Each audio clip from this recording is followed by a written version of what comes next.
Gilbert, pastor Leandro Pasquini, pastor Heber Júnior, pastor Franklin. Tem um livro aqui que você quer utilizar, não é isso? Não, é outro. Estava vendo se ele estava atento. Obrigado. Irmãos, Obrigado. Nós vamos caminhando aí para a nossa última mesa redonda. Para quem leu o livro de Dever, 9 marcas da Igreja Saudável, uma das marcas é justamente teologia bíblica. Então, aproveitando a presença de alguns irmãos, como Mauro Meister aqui, que são especialistas na área, e a Editora Fiel lançou agora recentemente esse livreto, o que é teologia bíblica, um tipo de guia aí para quem quer uma introdução a essa disciplina. Eu gostaria de fazer com que a nossa mesa girasse em torno desse tema, que vem a ser a teologia bíblica. Eu queria passar então a primeira pergunta diretamente ao Mauro. Os nossos outros irmãos aqui, Greg e Heber, podem participar também da conversa, mas o que vem a ser a teologia bíblica? E como distingui-la de teologia sistemática, por exemplo? São sinônimos? Muito bem. Eu ensino teologia bíblica há mais ou menos 20 anos. Foi meu professor, ele. Aliás, eu fui professor do Franklin, do Heber e do Leandro. Será que nós fomos bons alunos? Eu espero que eles não discordem de mim. E eu não sou tão velho assim, fala a verdade. E cada vez que eu dou esse curso muitas vezes, já dei muitas vezes. Aprendi com um velho mestre, Dr. Van Groningen, que me ensinou a amar a teologia bíblica. E é uma matéria para mim apaixonante, eu sou apaixonado, me cativa a teologia bíblica. E ontem, conversando com alguns irmãos, me veio uma nova ilustração, essa vocês não ouviram na sala de aula, do que seria a teologia bíblica. Eu não quero dar uma definição técnica para vocês, porque eu gasto um período do dia explicando o que é teologia bíblica. Mas a ilustração que me veio ontem à mente é que a teologia bíblica, dentro daquilo que nós chamamos de enciclopédia teológica são os diversos campos. Você começa com a hermenêutica, a exegese, você tem teologia histórica, você tem teologia sistemática, você tem todos os campos da teologia, até a pregação e a teologia pastoral. E a teologia bíblica está mais ou menos ali no começo, mais para o meio, não é? E ela é como se fosse um neurônio no meio da enciclopédia. Ela tem esses braços que vão para todos os lados na enciclopédia bíblica. Ela pega todas as disciplinas, todas as áreas da enciclopédia teológica. Ela necessita da boa hermenêutica, ela necessita da boa exegese, ela necessita do reconhecimento da teologia histórica, ela necessita da boa teologia sistemática, e como um neurônio cheio de braços, ela vem sugando da escritura, aquele bracinho maior do neurônio, ela suga da escritura e distribui para todos os outros campos da enciclopédia teológica os elementos que unem as partes da Bíblia. Exatamente na teologia bíblica que você começa a descobrir a unidade da escritura, não é pela teologia sistemática necessariamente. Então eu me lembro quando eu tive o meu primeiro contato profundo com teologia bíblica, depois de ter estudado teologia sistemática, amar os prolegômenos da teologia, aprender todas aquelas coisas, que eu fiquei encantado de ver a unidade da Bíblia na Bíblia. Então a teologia bíblica é essa parte da teologia que me ajuda a unir os pontos todos da teologia, para começar a entender, para usar para alguns que são mais contemporâneos, o Matrix da Bíblia. Segunda ilustração aqui para um grupo seleto. Você começa a enxergar o que está por trás. Hoje eu leio, depois de muitos anos lendo a Bíblia, eu começo a ler um texto e minha cabeça começa a fazer conexões que anos atrás eu não conseguia fazer. Parece que partes do neurônio não estavam plugadas. Eu começo a enxergar coisas. Eu vou dar um exemplo. Semana passada eu fui expor o livro de Joel lá na Fé Reformada, no encontro da Fé Reformada em Goiânia, que um dia eu quero contar a história da Fé Reformada aqui na Fiel, porque ela nasce aqui, ela surgiu aqui. E eu fui estudar o livro do profeta Joel. Eu estudo a Bíblia, eu sou professor de Antigo Testamento há 20 e tantos anos também. E eu comecei a ler de novo o profeta Joel e eu comecei a enxergar coisas que eu nunca tinha enxergado. E eu descobri que Joel estava fazendo uma leitura da aliança, coisas que antes eu não conseguia ver. Então, se você pegar, por exemplo, as pragas de Joel, no capítulo 1 e no capítulo 2, os gafanhotos, e pegar o exército que vem do norte, no capítulo 2 do livro do profeta Joel, e depois a vinda do Espírito, e depois as nações que são punidas por Deus no dia do Senhor, e você voltar ao livro da aliança, especificamente Deuteronômio, capítulo 28 e 29, você vai ver que Joel não está fazendo nada novo, ele só está fazendo uma leitura de uma escritura passada, ele está fazendo teologia bíblica. Então, nesse sentido é que eu gosto de definir a teologia bíblica, porque ela vai ser a minha principal ferramenta para a pregação.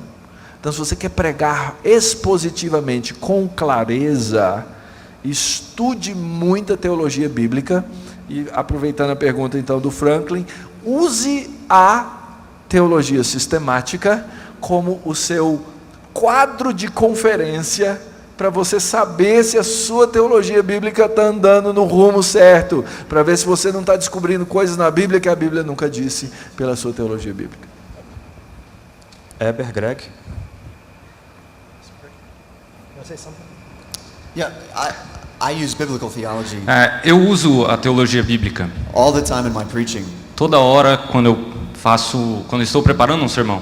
And the way I understand the difference between biblical and systematic theology E a forma que eu entendo a diferença entre teologia bíblica e teologia sistemática is that systematic theology begins by putting all 66 books of the Bible on the table. é que a teologia sistemática ela começa colocando todos os 66 livros da Bíblia na mesa.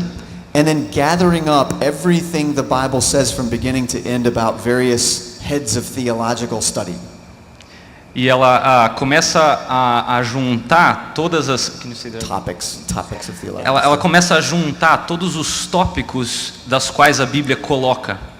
Now the difference between that and biblical E theology a diferença entre isso e teologia bíblica is that biblical theology begins at the beginning of the Bible's story é que a teologia bíblica ela começa no começo da história bíblica and studies how each of the themes unfolds as the story goes along. e estuda como é que os temas da Bíblia vão se desenrolando à medida que a Bíblia continua. And there are literally dozens of themes that you can watch unfold in the story. E literalmente ela vai desenrolando e descobrindo esses temas. So for example, you can study how the theme of the temple unfolds. Então, por exemplo, pode-se estudar como o tema do templo vai se desenrolando e se desenvolvendo. You can see how the Garden of Eden itself is presented as a temple. Como o Jardim do Éden pode ser apresentado como o templo. And then how there's a physical temple in the nation of Israel. E o próprio templo físico no meio da nação de Israel. And then how Jesus says that he is the temple. E como o próprio Jesus diz que ele é o templo. And then how in Revelation there is no temple because you're in the presence of God. E como em Apocalipse não existe mais o templo porque estaremos na presença do próprio Deus. Then you can look at another theme like kingship. Também podemos olhar para outro tema como a monarquia. And how that theme traces throughout the entire story of the Bible. E como esse tema vai se desenrolando através da Bíblia. And as you study each of those themes, E à medida que estudamos esses temas, you see how they weave together in a very beautiful way. e como eles se entrelaçam de forma muito bonita. And the whole Bible becomes this epic, spectacular story. E como a Bíblia ela se transforma nessa história épica tão bonita. So that it's far more than just a source book of topics. É muito mais do que um livro de tópicos, de meros tópicos. Eu complementaria o que os meus irmãos disseram, na verdade só dizendo em outras palavras, que teologia bíblica não é só um adjetivo para dizer ela é bíblica, não é bíblica, não é? A teologia bíblica é uma área que enxerga as escrituras não só como uma coletânea de livros ou de assuntos, mas como uma grande história. E eu tenho dito à igreja onde eu prego que entender a Bíblia como um livro e não como uma enciclopédia de 66 livros é fundamental para dar às pessoas que ouvem a mensagem proclamada o senso de que elas pertencem a uma grande história, que inclusive é a história que as engloba.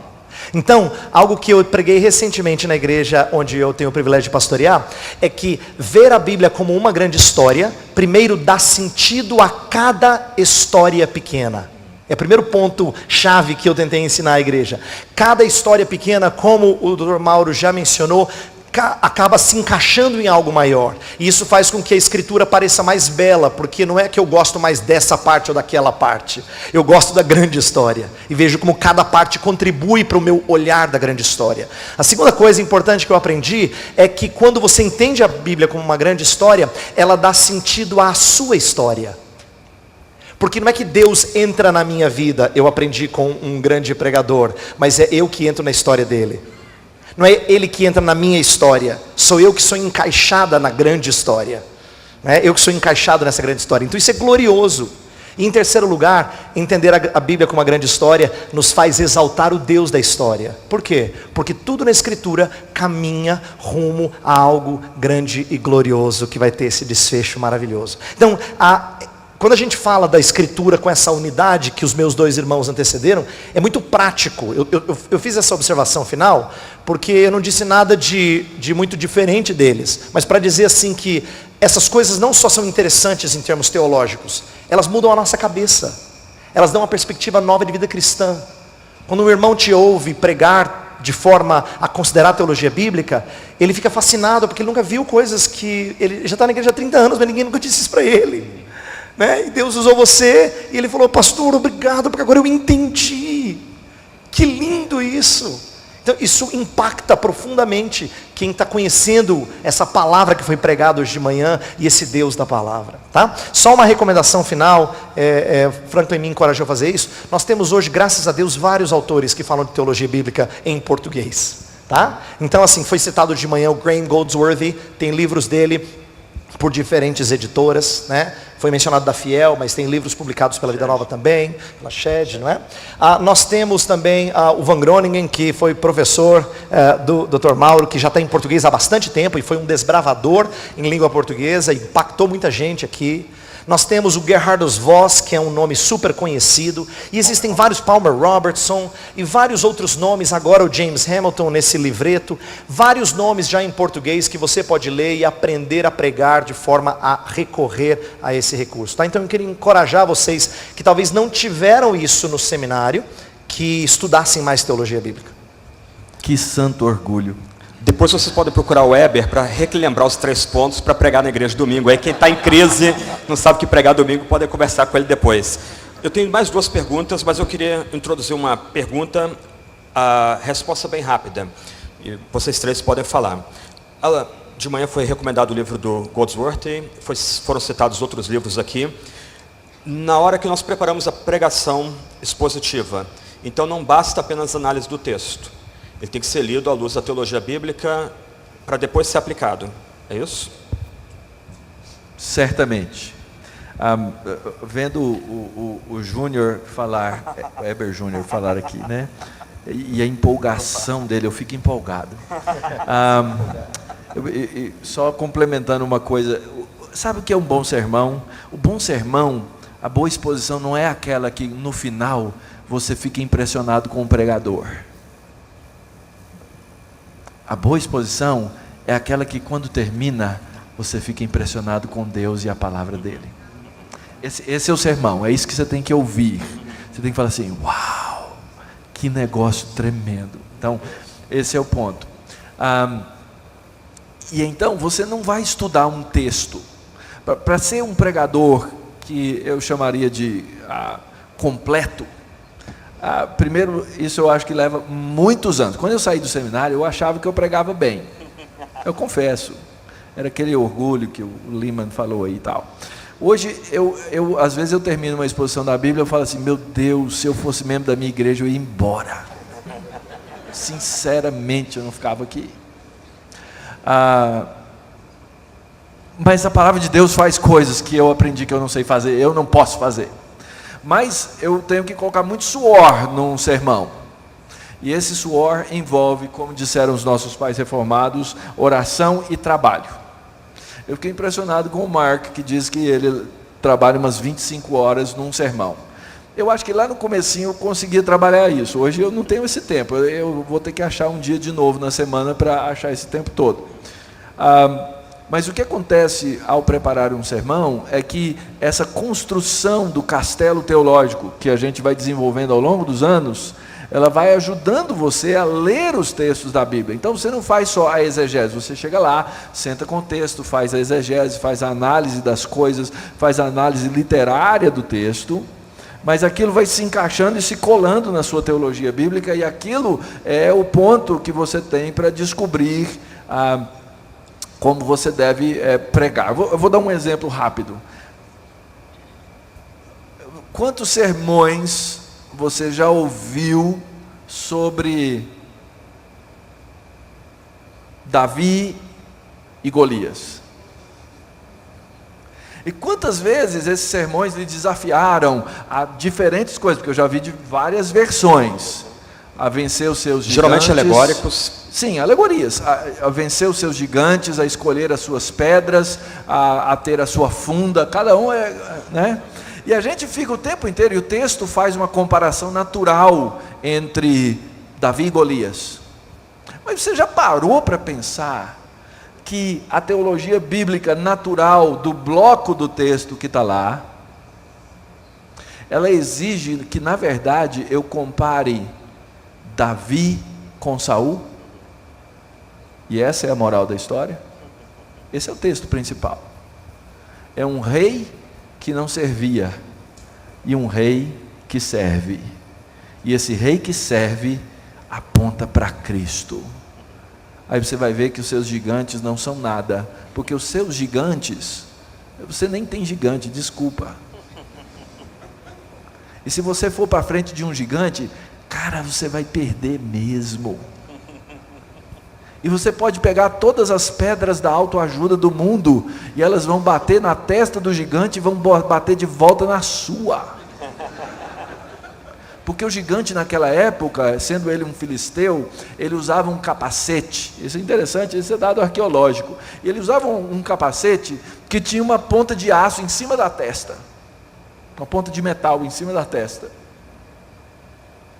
Então, agora se você entender que o gigante não é você, não é o outro, e que você não é Davi, mas Cristo é, isso será a teologia bíblica do texto que vai fazer toda a diferença. Heber, Greg. Não sei. You asked if it's important to do biblical theology for preaching. Você perguntou se é importante a teologia bíblica na pregação. Yes, absolutely. Com certeza. Because if you look at how Jesus taught his disciples Porque se você olha como Jesus ensinou os seus discípulos after the resurrection, depois da ressurreição, what he did was biblical theology. o que ele fez foi teologia bíblica. Beginning with Moses and going all the way through the prophets, Começando com Moisés e discorrendo sobre os profetas, he showed them what the scriptures said about himself. ele mostrou o que as escrituras diziam a respeito dele mesmo. In other words, he was unfolding the story of the Bible and showing how it ended on him. Em outras palavras, ele foi desenrolando as escrituras e mostrando como é que elas culminavam nele. So we should do that as well. Então nós devemos fazer isso da mesma forma. Me permita fazer dar um exemplo bem rápido. Quando eu preguei em Daniel capítulo 2, eu estava estudando o texto e eu percebi que tem várias coisas bonitas naquela passagem que a gente pode aprender de uma conduta correta. Que é assim, Daniel é alguém que é ousadamente confiante no Senhor Deus, porque ele fala assim, rei, não mata ninguém ainda não, que eu vou tentar descobrir esse sonho, que lembra que Daniel 2 Nabucodonosor quer que descubram o sonho e depois deem a interpretação. Então ele confia em Deus, ele chama os amigos para orar, ele faz várias coisas que em termos de integridade cristã são corretas, e a gente até poderia pegar uma passagem dessa e falar sobre a importância de nós confiarmos em Deus, a importância de nós orarmos em comunidade, e sei lá, e qualquer outro tipo de aplicação. Isso não é errado biblicamente falando, mas quando eu estava estudando o texto eu percebi assim, essa não é a moral da história. Porque eu acho que tem um momento que é fundamental nessa história em que a coisa vira. Daniel, que é um mero jovem, chega perante Nabucodonosor e ele fala assim, rei, eu não sou ninguém, mas há um Deus que revela mistérios. os seus sábios não souberam revelar, mas há um Deus que revela mistérios. E aí o resto do capítulo é sobre o Deus que revela mistérios e o mistério que ele revelou. Quer dizer, o que aquela história me ensinou? Que se eu não tivesse teologia bíblica e não conectasse com o resto da Escritura e como o Deus que revela mistérios vai revelar no mistério da pessoa de Cristo a sua principal expressão, aquela mensagem seria uma mensagem sobre orar, seria uma mensagem sobre como a gente tem que confiar em Deus. É correto, gente, isso não é errado, mas é pequeno. Eu quero que você entenda isso. Isso é pequeno. Se essa é a sua aplicação, então você não entendeu o texto. O texto pareceu pobre.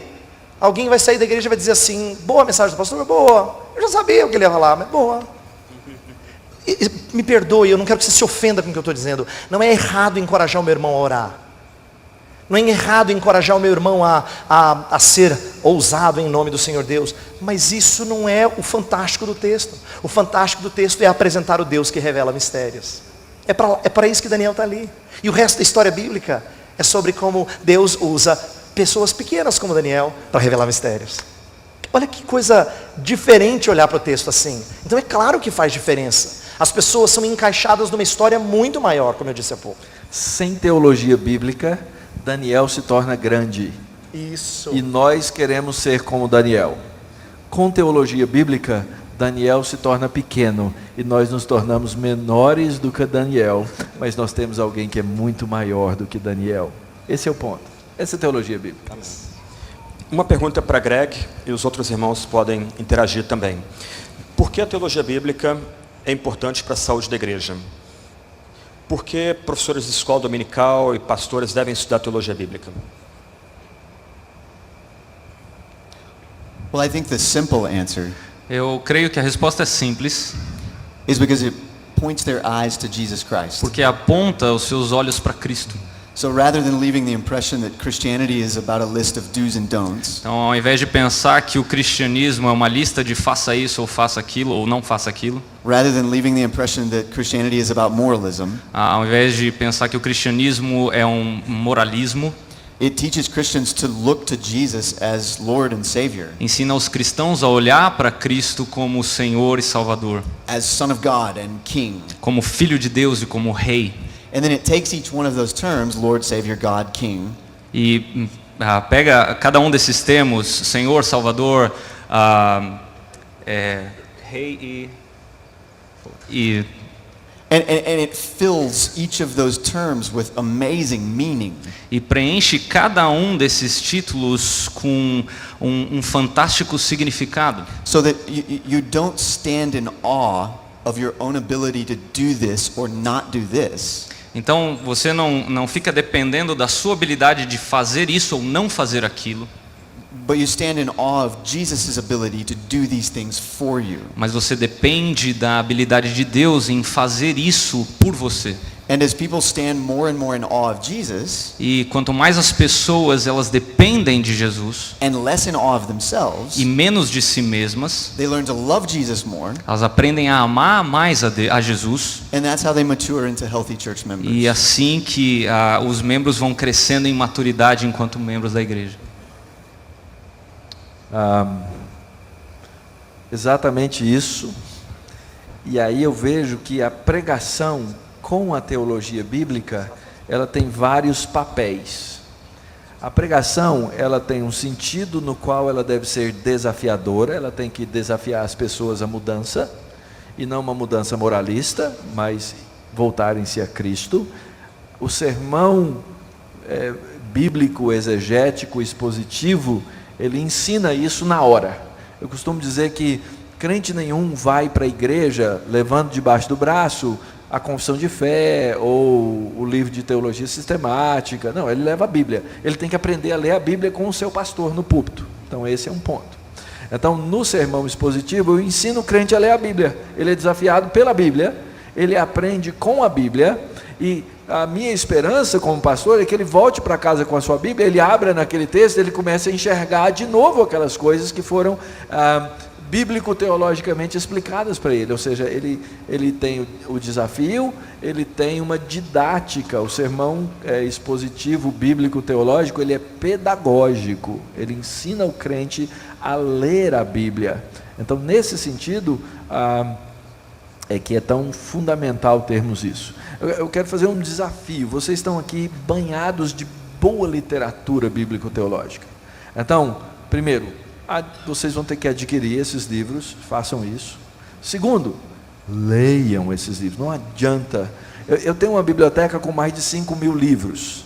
Eu ganhei boa parte desses livros. As pessoas entram na minha biblioteca, eles acham lindo, e aí a pergunta é inevitável: você já leu tudo? E eu falo: não, irmão, não li tudo, mas eu sei que eu tenho que ler. Acho que eu não vou chegar no fim, mas compre os livros e leia os livros.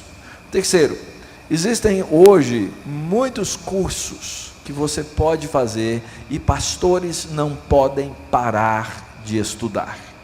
Então, nós temos cursos que talvez você não tenha condições de fazer, mas outros que podem estar bem acessíveis a você. Então, hoje o próprio Martin Bucer oferece cursos online. A nossa escola, o Andrew Jumper, oferece cursos online. Nós oferecemos uma pós-graduação, né? Online. E você vai estudar conosco, com os professores. Eu vou gastar 1 mês com você, dentro da sala de aula, ensinando teologia bíblica e assim por diante. A FIEL oferece um CFL, todo de teologia bíblica, Antigo e Novo Testamento. Então, assim, não pare de estudar. Existem boas coisas. E você vai conseguir crescer nas coisas que talvez o seu estudo no seminário lá atrás deixou alguns buracos que você pode agora preencher. Você falou de seminários, instituições, e aí eu vou começar aqui com Heber. Qual seria então a correta relação de seminários e igrejas? Qual é a esfera ou a instituição, por exemplo, que forma o pastor? Por que nós devemos mandar nossos jovens para estudar em seminários? Você quer responder? Acho que tem várias maneiras de responder essa pergunta, Franklin. Eu diria o seguinte: primeiro, seminário destituído de igreja é uma furada. Tem pessoas que se encantam com teologia e começam a virar acadêmicos de cabeça e depois esquecem de traduzir isso para a vida da igreja. E nós temos que lembrar que o que forma crentes são igrejas. Seminários são lugares em que a gente dedica tempo para o estudo teológico, para que esses crentes usem os dons que o Espírito de Deus lhes deu, para que sejam bons proclamadores da palavra, como o pastor Greg falou nessa manhã. Mas o seminário, ele está formando pessoas para que tenham ferramentas para o exercício dos seus dons. Muitas vezes o seminário não consegue cuidar, por exemplo, da vida cristã do aluno como deveria. Às vezes um pouco melhor, às vezes um pouco pior, mas a verdade é que quem tem que fazer isso é a igreja, de qualquer jeito. Então, eu sei que existem várias maneiras de responder essa pergunta, mas eu acho que um primeiro ponto importante é dizer para os meus irmãos que estão enviando candidatos para escolas, e mesmo que estejam sendo enviados, que você nunca se esqueça da relação saudável que deve haver entre estudo teológico e a nutrição que você recebe dentro da igreja. Inclusive, deixa-me terminar dizendo o seguinte: o seminário não está lá para te tornar soberbo, para que você veja o professor A, B ou C ensinando coisa que o seu pastor não consegue fazer, e você voltar a dizer assim: ai, que absurdo, gente, olha só. Não é isso. Ele está lá para te fazer pequeno. Inclusive, eu costumo dizer hoje o que eu ouvi no primeiro ano de seminário e que eu entendi só no final, que a gente entra no seminário, a gente que sabe, aí sai do seminário dizendo assim, sem nada. Então está lá para te tornar pequeno. Tá? Um livro muito importante, eu não sei se está sendo vendido aqui na livraria, é Recomendações a Jovens Teólogos e Pastores, do Helmut Tillich. E eu li isso no meu primeiro ano de seminário, em 1992, e foi uma bênção. Balizou um bocado meus estudos depois dos 4 anos. Desculpa, Heber, se você quiser continuar. Greg. I have lots of seminary students in my church. Eu tenho muitos seminaristas na minha igreja. And what I tell them is that seminary is very good at teaching them certain things. E o que eu falo para eles é que o seminário é muito bom em ensinar muitas coisas. Greek and Hebrew. Grego e hebraico. Systematic theology, biblical theology. Teologia sistemática, teologia bíblica. The history of the church. História da igreja. And the reason it's so good is because it can gather scholars together. E o motivo pelo qual é muito bom é que consegue juntar muitos mestres no mesmo lugar. So that there's much knowledge in one place. Então tem muito conhecimento em um só lugar. But what the seminary cannot do Mas o que o seminário não consegue fazer is take all those pieces of knowledge é pegar todas essas peças de conhecimento, and use those to turn you into a pastor. usar isso para fazer com que você se torne um pastor. That happens in the life of the local church. Isso acontece na vida da igreja local. So the illustration I often use with my students, Então a ilustração que geralmente eu uso com os meus alunos, and honestly, it's not a good illustration, e francamente não é a melhor ilustração, is that it's sort of like Frankenstein. é mais ou menos como o Frankenstein. Seminary can put the pieces of Frankenstein together, O seminário consegue colocar as peças do Frankenstein todas juntas, but it's only in the life of the local church mas é apenas na vida da igreja local that the lightning strikes que o raio atinge and ali. the monster comes to life. E aí um monstro vem à vida. So seminary can stitch you together O seminário ele consegue até costurar você todo junto, with knowledge, com conhecimento. but it's the church that will bring that knowledge to life. Mas é a igreja que vai trazer esse conhecimento à vida. Mauro, seminários têm que ser ortodoxos? Seminários precisam ser ortodoxos, confessionais? Última questão. Os seminários precisam ser ortodoxos. Se você quer aprender vida cristã, sim. Eu nunca vi nenhum bom resultado e nenhum fruto bom do liberalismo. Liberalismo é uma sanguessuga, é uma praga. E normalmente o liberalismo teológico, ele entra nas igrejas por meio das instituições teológicas. E aí ele solta esse veneno nas igrejas e as mata. E eu estou falando de igrejas históricas, denominações que poucos anos atrás tinham 25 milhões de membros e hoje tem 2 milhões de membros. Isso é para você ver o nível de morte que o liberalismo causa. Eu odeio o pecado e eu odeio o liberalismo, porque eu já vi o liberalismo matar muita coisa boa. Então, uma escola, ela precisa ser ortodoxa. Quando você for escolher uma escola teológica, o critério é o seguinte: essa escola existe para quê? E se dentro da missão dessa escola estiver como primário ensinar você a amar o Senhor da igreja e a amar a igreja, então essa escola ela cumpre o seu papel. Se não for isso, cai fora. Escolas devem ter então confissões de fé. Com certeza. Uma escola, ela pode não ser, ela não precisa necessariamente ter uma confissão de fé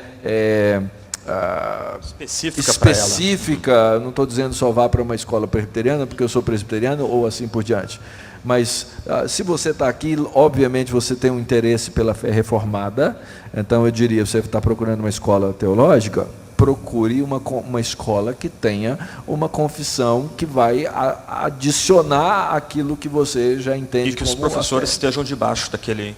Com certeza, os professores precisam estar debaixo dessa confissão. O que eu tenho visto no Brasil é que, com o afã de reconhecimento de cursos teológicos ao redor do nosso país, vários seminários que eram muito sérios foram buscar o reconhecimento e aí precisaram adquirir os parâmetros ditados pelo Estado. E o Estado, ele não sabe da nossa fé, ele não quer saber da nossa fé. Ele pode até dizer assim, não, tudo bem, você pode seguir aí a sua fé. Ele não diz isso, diga-se de passagem, mas as pessoas querem acreditar nisso. E aí esses seminários vão buscar o reconhecimento. Quando eles buscam o reconhecimento, eles têm que se amoldar a uma série de estruturas que não fazem parte da formação pastoral, em primeiro lugar. E aí sim eles passam a formar teólogos. E teólogos não são necessariamente pastores. Eu vou contar hoje essa história então para um público grande. Eu nunca contei essa história para um grande público. Eu fui junto com o meu diretor na época ao MEC, saber quais eram especificamente os requisitos que a nossa escola precisava ter para ser aprovada pelo MEC. O chefão nos recebeu, e aí ele chamou o cara que entendia, porque o chefão nunca entende nada, mas ele sempre tem um cara que entende das coisas. Então ele chamou o cara que entendia, o advogado, e nós começamos a conversar com aquele advogado, incrédulo, não crente. E ele começou a explicar isso. E lá para as tantas ele virou e disse assim: mas por que vocês estão procurando reconhecimento? Ué, vocês são agência de credenciamento. Aí ele, de contínuo, ele começa a responder, ele começa a dizer, ele fala assim: porque eu vejo vocês virem aqui buscar o reconhecimento e vocês se desfiguram de tal forma para alcançar aquilo que nós queremos, que no final nem vocês mesmos se reconhecem. E naquele dia eu considerei que a mula de Balaão falou, e o meu coração foi convencido diante de Deus, de que escolas de formação pastoral, elas precisam atender a critérios pastorais. Se alguém quer o reconhecimento, não sou eu aquele que vai sair a julgar, mas o que eu vejo é que essas escolas, elas perdem a essencial condição de dar formação pastoral, porque elas se submeteram a critérios de um Estado que controla a educação e que se diz laico.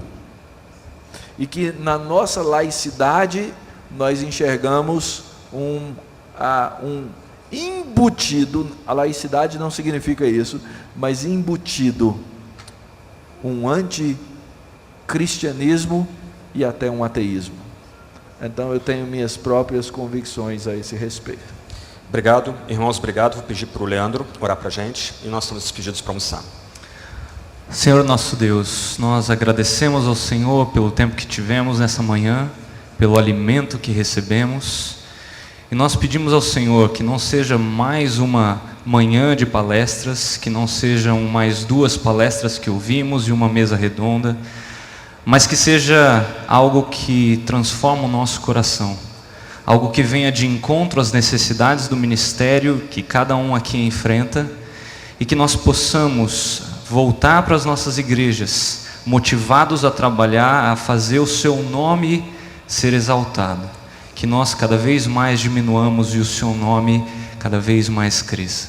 É o que nós pedimos e agradecemos no nome de Jesus. Amém. Amém.